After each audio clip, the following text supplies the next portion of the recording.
Dalawa, hindi mo kaya yan. Kahit magdagdag sila. Ano po yan? Yan, ganyan. Ano po laman yan? Kulang laman, sako lang. Ah, puro sako lang po. Oo, ito, Ilang piraso po yung papadala sa? dalawa. Ay, hindi kaya. Kasi kanina nakuha naman dalawa eh. Pangalawang booking. Puntang Mandaluyong to. Daanan natin. Ako po. Pwede po kay Ma'am Josephine.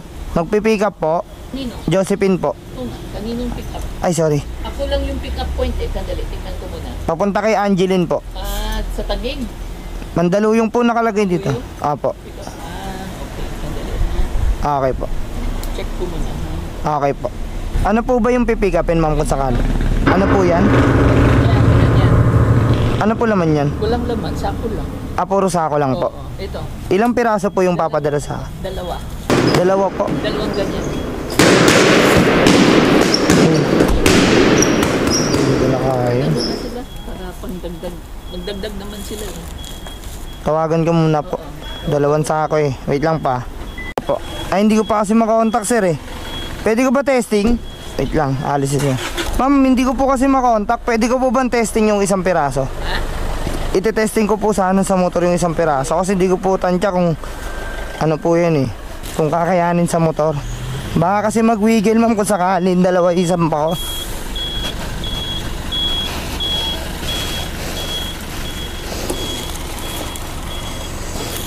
Pag isa siguro kaya. Tingnan natin sa harap. Di kasi kasya sa harap eh. Di po siya kasya sa harap.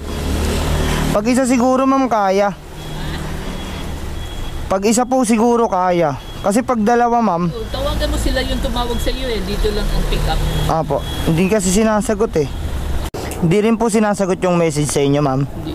Wait na, tawagan natin. Ah, sige po, ma'am, kayo po try nyo po. Kasi sa akin hindi sinasagot yung tawag. Nagre-ring naman sila. Ayan na. Hello, Kim. Hello, si Kim ba ito? Si Kim ba ito? Hello? Hello, si Kim ba ito? Oh, sandali, kausapin ka daw ng rider. Hello, ma'am. Good morning, ma'am. Apo, ma'am, kasi yung regarding dito sa papa-pick up nyo, ma'am, hindi po kayang dalawang ano to eh. Dalawang sako sa isang motor. Kung gusto nyo, ma'am, isa lang pick upin ko, tapos i-book nyo na lang po yung isa ng panibagong rider. Ay, hindi kaya. Kasi kanina nakuha naman dalawa eh. Di- Na lang po. Ano ka lang po. O sige, ma'am, pwede naman, i-cancel nyo na lang po. Kayo na lang po mag-cancel. Cancel nyo po kagad ngayon para makakuha naman ako ng panibagong book. Sige po. Sige po, asahan ko po yan, ma'am. Salamat. Cancel na lang. Apo, ma'am, sige, ma'am, pasensya na. Mahirap kasi pag Dalawa, hindi mo kaya yan. Kahit magdagdag sila. Ma'am, ano po, kapag pinagpatong mo siya, magwiwigil kasi yung motor eh. Mahirap po madisgrasya. Na lang dito. Apo, sige po. Sige, ma'am, pasensya na po sa bala. Sige po, salamat po. Di pa rin kinakancel ng customer, mga katulala, no? 10 minutes na sabi, kakancel daw agad. So ako na lang magkakancel. Kasi meron pa tayo isang booking. Tapos kung antayin natin siya, baka mas lalo lang nilang tagalan eh. Or hindi lang talaga nila i-cancel. Goods were dangerous, restricted. Ayan ang ilalagay natin. Submit reason, yan. Yun. Order taking post na naman tayo. 10 minutes, sayang gasolina, tsaka yung oras na inantay natin dito, no? Pero okay lang yan, kaysa naman madisgrasya tayo, di ba? Di bali na magsayang ka ng gasolina, magsayang ka ng oras, wag lang tayo madisgrasya dun sa booking kasi sa totohanan lang, maraming booking pa na mas maganda dyan, no? Tulad nito, 178, o abono. Tapos maliit lang yung item. Hanap na lang muna tayo ng paghihintuan natin na ano, malilim para makapagantay tayo kahit papano ng 10 minutes tapos kuha na ulit tayo ng panibagong booking. Waiting pa tayo dito ng 5 minutes. Yung mga ganong booking, huwag nyo na lang kunin kasi bukod doon eh, baka mamiyasa lang yung mga customer na mag-book ng ganon na dalawang ganong sako tapos isang motor lang, di ba? Mas maganda kung i-book nila ng dalawang rider, tig-isang sako para mas safe, no? Sipin nyo na lang yung safety kaysa naman kukunin nyo tapos hindi naman kayo sigurado na magiging ligtas kayo sa kalsada. May tendency kasi na magwigil yung motor nyo kapag daladala nyo ay ganon, diba? Kaya mas gugustuhin ko pang magantay na lang ng another booking kaysa kunin yun, diba? Marami pa naman booking na meron dyan na makukuha natin na mas maganda, mas maliit, tsaka malay nyo may mas malaking tip pa. Hello po, ma'am, lala mo po ito? Opo. Ano po yung pipikapin, ma'am? Damit lang yun yan. Ano po? Damit lang po, damit. Damit, okay po. Ma'am, tama po ba yung nakapin location doon, ma'am? Tawagan niyo po yung pick up. Sige po, salamat. Ayan.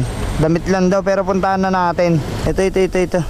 Pwede po kayo magpipick up po. Magpipick up. Gaano po ba karami yun, ma'am, yung damit? So, ha? Ganyan kataas? Ayan ako kuya, may... Patingin nga po. Sabi, damit lang. Hindi pala sinabing bulky. Alin po ba? Ilang pirasong ganyan? 150 kasi yan, yung 150. 150 pieces? Alin po dyan yung dideliver ko? Ganto karami? Oo. Ganto karami? Oo. Hindi nyo sinabi na ano. Sabi niya damit lang, tinanong ko siya eh. Tsaka balot tondo pa po kasi yan eh. Ano po yung pipikapin, ma'am? Damit lang yun yan. Ito yung... check ko. Wala, mahaba ito, ma'am. Nasa 50 kilos po ito eh. Oh, 30. Oh. Sige, ma'am. Cancel ko na lang. Sabi niya kasi damit lang. Tsaka hindi niya ninote. Sana po ninote na lang sana. Para di na sayang yung punta ko. Tsaka so ano, marami lang. Okay lang po. Sige po. Wala na po tayong magagawa eh. Nandito na po ako, ma'am, sa pick up location, ma'am. Bali, hindi daw po kayo dito. Saan po ba kayo sa gilid po sa may tindahan? Dito po sa Black Gate. Black Gate. Opo, nandito po ako sa Black Gate, ma'am. Sige, wait lang kuya. Sige po, salamat. Di yata dito. Ay, dito pala. Po? Baliktad, dapat dito i-deliver. Mali na ano na Ay, bali dun po yung pick up dapat. Tas dito yung drop off. parcel na lang. Parcel na. Oh shit! Bayaran ko yung gas fee kuya. Ay. Pero bayaran ko yung gas fee kuya. Ay, sige, ma'am, salamat. Ma'am, pwede pong cancel na lang kagad para makakuha ang booking. Okay po. Sige po, salamat. Mukhang sinuswerte tayo ngayong araw, makakatulala. No? Tapos ngayon, cancel booking, pero goods naman kasi nagbigay si customer ng 50 pesos, no? Saludo pa rin kay ma'am, no? Na marunong mag-admit ng pagkakamali. Ayun, no? Bukod pa dun, kinancel niya kagad, di ba?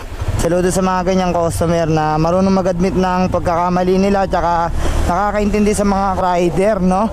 Na nakaka-appreciate ng effort. Lala, move. What?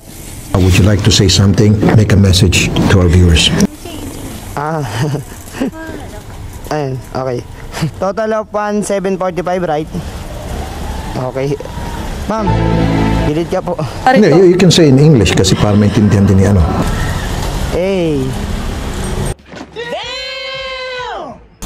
Just a minute.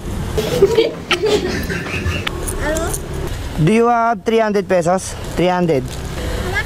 Hindi, wow. Do you have 300 pesos? Total of 1,745. Paano masabi? I'll give you 1,745. What? 2,020. 30, 45. Give me 300 pesos. Hindi totoo yan. One more. Sana all. Joke lang. Number? Phone number? What kind of goods is this? Lipstick. Lipstick daw. Naubusan ako ng English kay ma'am.